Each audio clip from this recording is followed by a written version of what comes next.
Welcome to How They Won.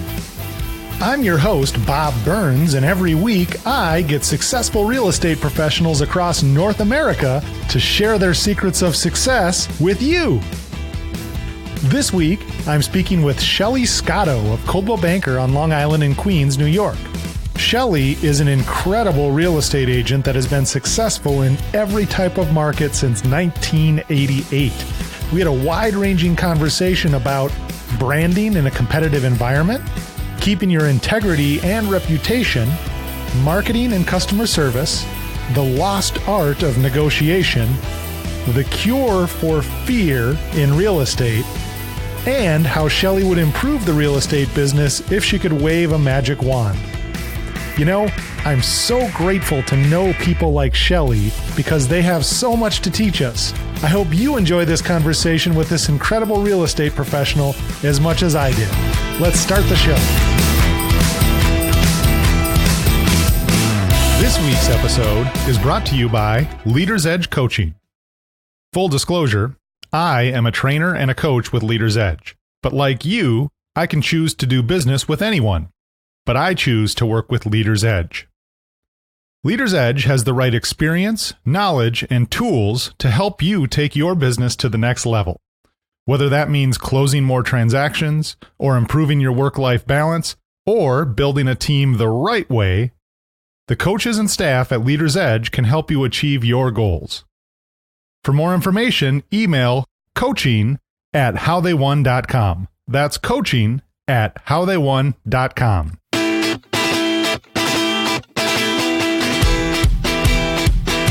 One of the reasons I love doing this podcast is that it gives me a good reason to reconnect with old friends and colleagues. Today's guest is an absolutely incredible real estate professional with Coldwell Banker NRT on Long Island in Queens, New York. I got the opportunity to work with her first as the company's director of education and later as the VP that oversaw her office in Manhasset. She's been in the business for 32 years and a top producer in her marketplace for basically every one of those years. I've been a huge fan of hers for a very long time, and I'm super excited that she's agreed to share her secrets of success on How They Won. So, Shelley Scotto with Coldwell Banker on Long Island in Queens, thanks so much for coming on the show. My pleasure, Bob. It's so nice to speak to you again. Yeah, I'm really looking forward to catching up. It's going to be fun. So we're going to dive into the business side of the conversation and talk about how you've managed to stay so consistent year after year and all of the other things that you do. But before we do that, I want to ask you about the time you showed a house that wasn't actually for sale and turned out was in the wrong town altogether. What happened there? Yes, I was a new agent and very, very nervous. And I made an appointment to show a house to friends of mine, never bothering to look at the listing sheet to see which town it was in. I knew the street very well. And I made the appointment. It was for 10 o'clock. And when I got there, lo and behold, the door was open, which usually means you can come right in. So I did. I walked right into the house. I proceeded to show the house. And they liked it. I saw that the big homeowner was in the backyard. So I figured she was back there with her children or whatever, family, entertaining, and I didn't bother her. We went through the whole house. It was quite a large house. And at the end, it was time to show the backyard. I opened up the backyard door and the door to the backyard from the kitchen. And you see this lady's face just dropped. And I knew right then and there I did something wrong. I wasn't sure, was I supposed to ring the bell? But I just knew something. And I said, oh, excuse me, I'm sorry, I didn't ring the bell. I thought you left the door open for me. And she said, left the door open for what? And I said, well, I'm the person that has the 10 o'clock appointment. And she said, appointment? Appointment for what? I don't remember making an appointment. I said, to show your house. She said, you showed my house? I said, yes. She said, my house isn't on the market. And the street was Brookside Drive. And I'm in Manhasset. And I showed this house in Manhasset on Brookside Drive. And I looked at my sheet and I said, look here. And I showed her the sheet and she said, dear, this is in Port Washington. That was the most embarrassing thing I've ever done. Thank goodness I knew the buyers and they were laughing. And the woman said, did you really go through my whole house? And I said, yes. She said, oh, I'm so happy that I have out-of-town guests. My beds were made. So I think that's probably the craziest thing I've ever done. The other thing I would speak about is also being a pretty new agent, and I only did rentals at that time because it was pretty hard to get a listing. The price range is quite high where I live. And I went and picked up a key to show a house on a Sunday. And another house, I mean, it was years and years ago. I'm doing this for over 30 years. So I think the house was like $999,000, which, now the house today would probably be about 3.5. And it was a house, lovely house. And I said to the lady before I left the realtor, she gave me the key. I said, "Do you have an alarm on the house?" And she said, "No, there's not one of those things. I never knew what you were speaking about." But I said, "Okay." I took the key, and as soon as I put the key in the door, the alarm went off, and I froze.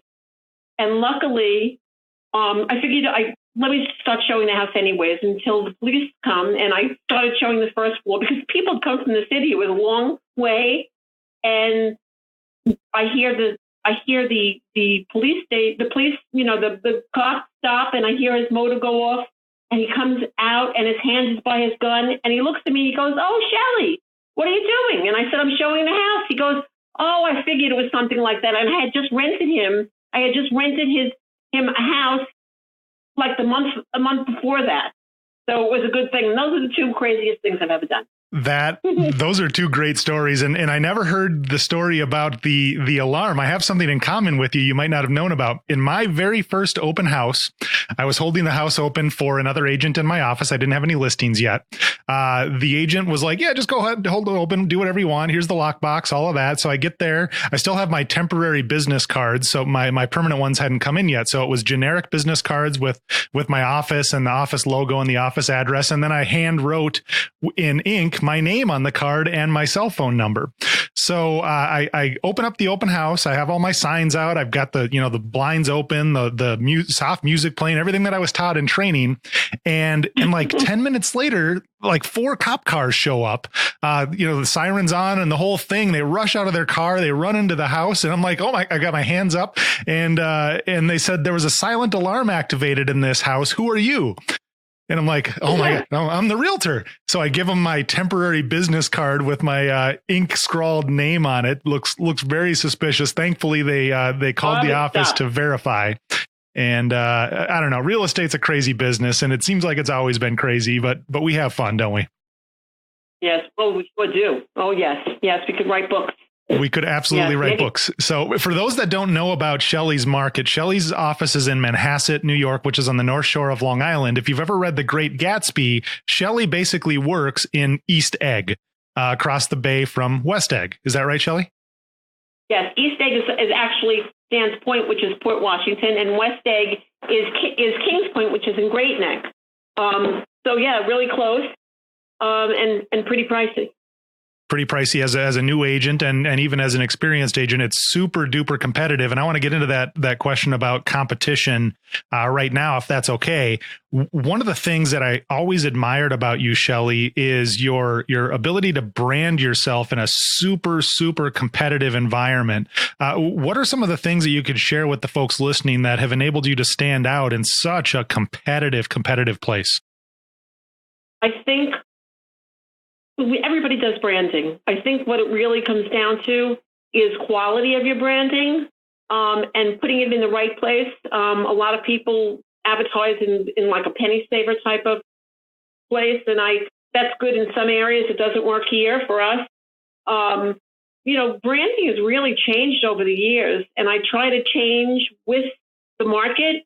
I see that everything seems to be so much more internet-based than it used to be. But I continue to do my mailings as well as the internet-based pieces. I do postcards in the local newspaper above the. I'm trying now to kind of do seniors. So I have myself placed by the bridge part of the newspaper where they have, I figured that would be a good thing. Or the Sudoku, I have something there. Because I know people, might be housebound during the winter and they might be doing that, or a crossword puzzle. I try to use that as well. I just try to do anything high quality. I always said you really can't climb a ladder with your hands in your pockets. So that's the way That's what I think about. I mean, I'm investing all the time in my own business. Another thing I think is very important is as you know, I always say dress for success. Sometimes you see people in the supermarket that I work with, and they look like they're in the supermarket. I always think you always have to be dressed decently, because every time you meet somebody, it's really an interview. You just don't know where it's going to take you. And you have to look like a business person.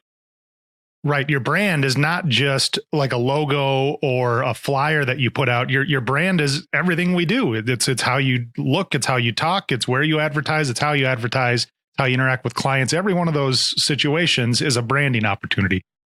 Correct. I agree. Yes. And you've been incredibly consistent with that. And I love the quote. I wrote it down. You can't climb a ladder with your hands in your pockets. So thanks for that. I'm gonna introduce that one into my rotation. Think about, unless you're in the circus, it's not one of the things I've ever thought of doing. But it's true. You have to spend money to make money. I think it's so smart. Now let's stay on the competitive market that you operate in, because one of the other things that I've always really admired about you, Shelley, and I don't think I've ever told you this, but I get to tell you now because I got a microphone. Imagine that. You always have done the right thing, even when no one's looking. And my experience, at least working in your marketplace when I was there, was that is not always the case in the real estate business, where you see agents cutting corners or maybe compromising because the sale prices are so high. Maybe is a motivator for them. But what's your philosophy, like keeping the integrity levels that you've kept through your business? That's the most important thing to me. It really is. My manager is always yelling at me, and she's always saying to me, it's all right if you sell your own listing. It's okay if you sell your own listing. But when you think about it, and it's nice to sell your own listing, it doesn't happen very much if you're doing it the right way. My job, I'm really working for the homeowner. I mean, as a seller's agent, I am really working for the homeowner. And do I really know the person that just came into the open house that I've never met before?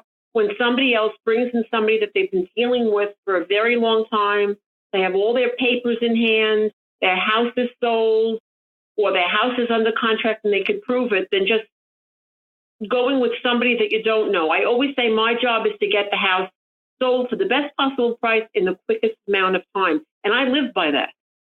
And that's my reputation.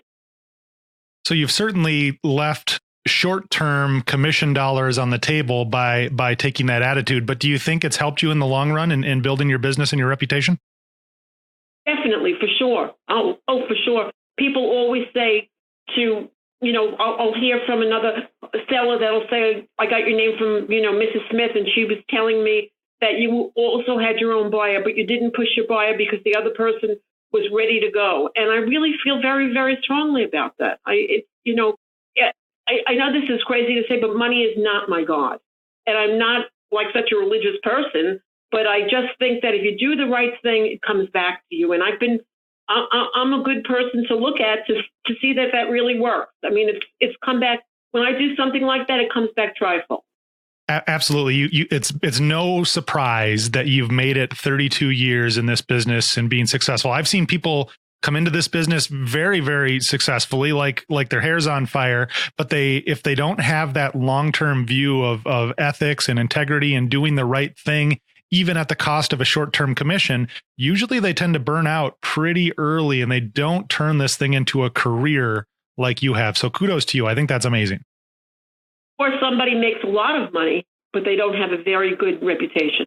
You have that too. And reputation to me is everything. I have to look at myself in the mirror and go to bed and I don't feel like I've done the right thing. Otherwise, I'm just not happy. You're not happy, and it just makes life harder. When you have an offer on another agent's listing, they know who they're dealing with, and their guard is down a little bit because they know they're working with Shelley Scotto on the other side of the deal, versus being on guard to have some other agent submitting an offer on that property. Usually the homeowner will know my name as well, so that helps also. Absolutely. So I want to get into, you shared a story about a difficult expired listing that you picked up one September, and they needed to close by the end of the year for tax purposes. How did you approach that after having those homeowners couldn't sell? They were on the market for over a year. They failed to sell. you picked up the listing and got it closed within a couple months. Yes. I got a call from a gentleman that I didn't know, and I hadn't even shown his property. And he was a senior, a really nice man who had his house, his apartment, I should say. It was a new senior complex. And he liked the complex so much, he went and he bought the largest complex in that building. So he had the smaller one available, and he gave it back to the listing broker of the building. He gave it back to her, and we spoke for a very long time. And I noticed so many mistakes. The listing on the MLS was different than the listing on the listing paper for our local board.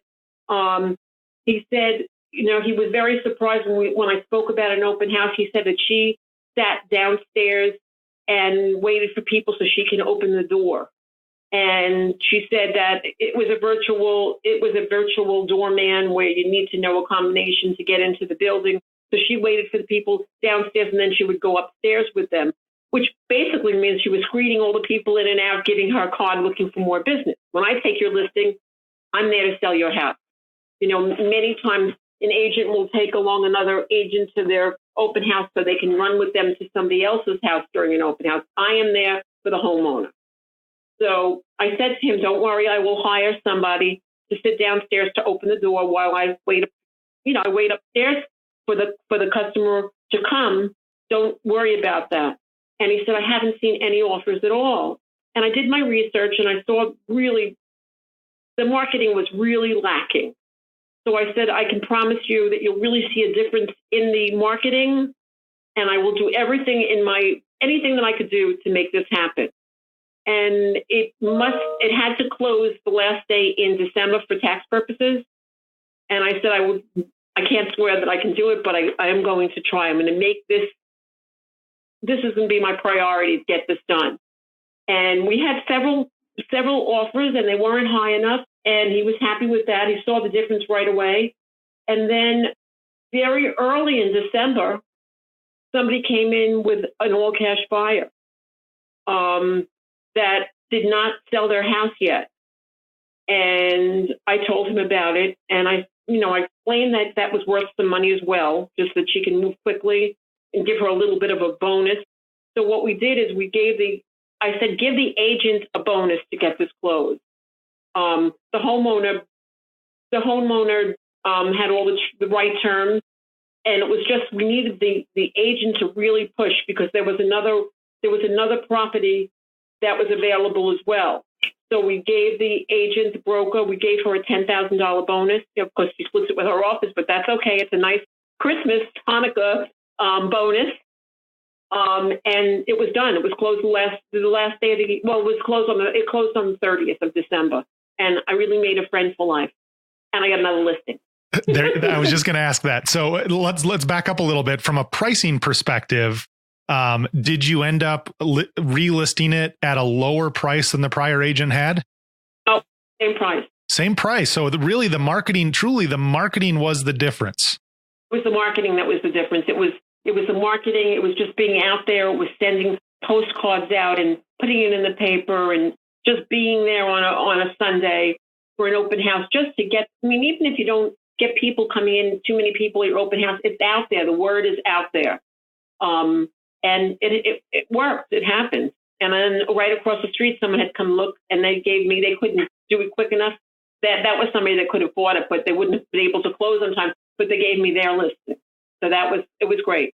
Yet another example of how doing the right thing will benefit you in the long run. It's just how it works. But I want to key in on something else that I heard you talk about, and that is your negotiation strategy on bringing the homeowner to maybe a number that they weren't super comfortable with, but making up for it in terms of this being a cash buyer who's motivated, who wanted to close quickly. Shelley, I think negotiation is a dying art form in our business, with offers being, shared electronically and buyers agents not even getting on the phone with the listing agent anymore. What are you seeing what's your negotiating strategy when you're trying to put a deal together? Could you share a little bit about how you think about that? Let's negotiate. That's negotiation. That's what this is really all about, is negotiation. And you're right, there's an art to it. And people no longer know the art. They're so quick. They're so quick to throw their money away as an agent and throwing the homeowner's money away. And I always say, you know what? I won't put my hand in your pocket. Don't put your hands in my pocket. We'll come to an agreement that we're both happy with, and we'll do the deal. I think that different strategies that you use at different times make a buyer and a seller come to terms. When you have a time constraint and you have somebody that's all cash, that's worth money. When you have a seller that's place isn't ready yet and the person's willing to wait, that's worth something too, that you don't have to rent. There's, depending upon what the situation is, there's different reasons for different, there's just different reasons. And I'm also, as an agent, I just don't believe that it should come from you. The cut that the homeowner is taking should come from the homeowner. It's a decision that they have to make, whether they want it or not. You're doing your job. You're getting paid to do a job. And then the homeowner has to decide whether they want it or wait for something else. And I always tell people, and this is true, I just closed on a property the other day. The longer you wait, the less that you get. The first offers that you get are usually your best offers.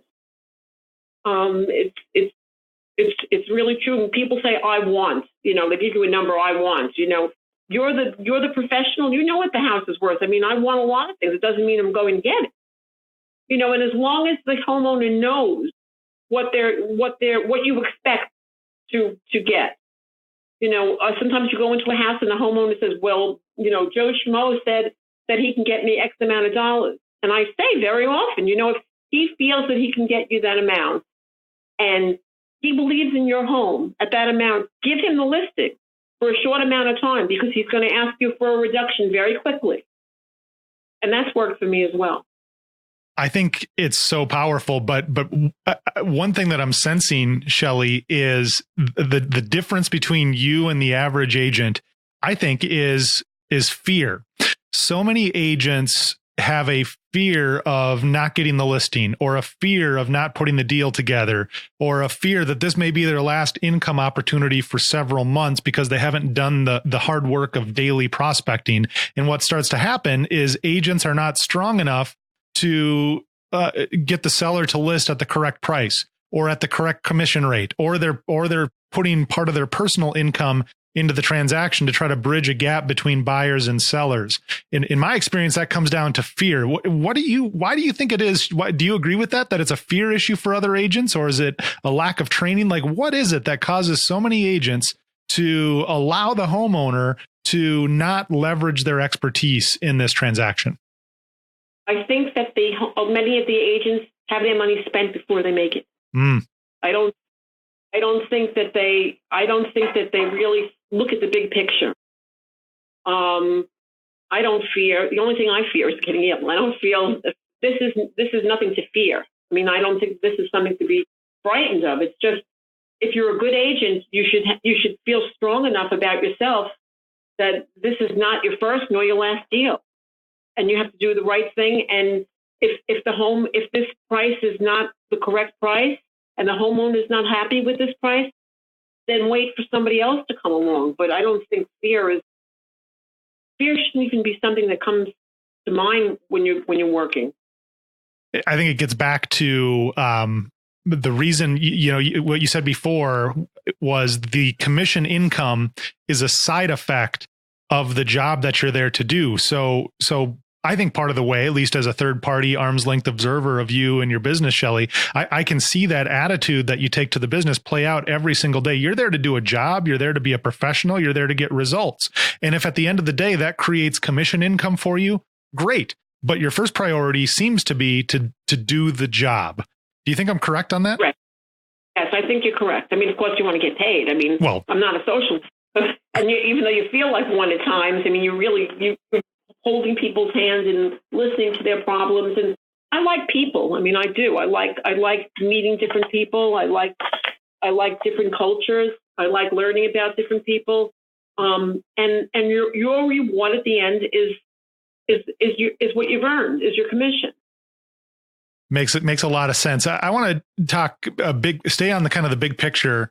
Like I said before, you've been doing this for more than 30 years, and you've been in every kind of market. You've been in recessions, you've been in bull markets, you've been in high interest rate markets, low interest rate markets, high supply, low supply, buyer's market, seller's market, luxury market, first time home buyer market. You have been in every single type of real estate situation imaginable.